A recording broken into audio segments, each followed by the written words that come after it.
it's the tale of two bounty hunters. Now then, I had this guy, not this figure, but the vintage figure of this guy when I was a kid. I don't know if I ever had this guy. I don't think I did, and I don't think I knew anybody else who did. I do vaguely remember seeing him when I was fairly young, and kind of thinking like, God, that is a really crap looking toy. You know, it just looked like the guy. He had bandages on his head. it kind of just like, what is he, Mr. Bump? I mean, that's the only other character I know who walks around with bandages on his head. He didn't appeal to me whatsoever. As I've got older and I've read a bit of fiction on him and stuff, and I can kind of more appreciate what he is and what he does and how he looks. I do actually quite like the look of this figure. It's not too bad at all. I also like the look of this figure. Now, this guy, you know, obviously he's a bad guy. He's a bit of an evil dude and all that.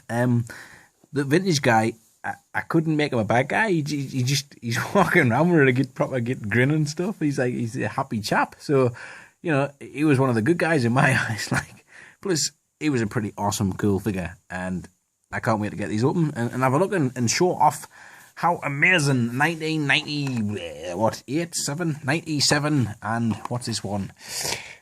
97? Wow, there you go. Show you how amazing 1997 really was. Right, so let's start with Dengar. Now then, it's going to focus on Dengar. A bit like his vintage counterpart, he does come with a really long gun. That's pretty nice.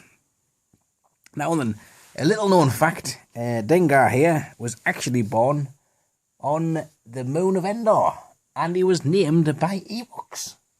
Hence the name Dengar. There you go, see? Wikipedia that, or Wikipedia that, and you'll see that's completely 100% accurate. Not made up at all. No way. I couldn't keep a straight face. He's a pretty decent, chunky little figure. He's kind of rather autumnal, isn't he, as far as bounty hunters go. I guess, like, you would think he mustn't be very successful, but if he's quite fat, he must be, because he's obviously getting his grub from somewhere, unless he's kind of married to somebody who works in a kitchen, which would make sense. And finally, we have Bossk, who, you know, I think I have a fondness for Bossk. Obviously, Boba Fett's the best bounty hunter, like, you know, by a mile. Mainly just because he's so, like, overly used more. Like, you know, there's more stuff about him and things, so therefore he's a lot more accessible and kind of, he does look pretty cool, to be fair. And is very cool, to be fair. But Bossk is kind of, he's a favourite of mine. You know, and looking at this guy, like, the jump from the vintage figure, which, you know, you're talking, was like 80, so you're talking 17 year between this and the vintage guy. And, you know, he's come on a canny bit, really. You know, this doesn't look too dissimilar to how he looked in the movie. Put on a few bits more articulation on there, and he wouldn't be much different from what you're kind of paying 10 quid for these days. And, I mean, I do quite like the what they call the Battle Pack series. We get like two not very articulated Star Wars figures for about 10 quid now.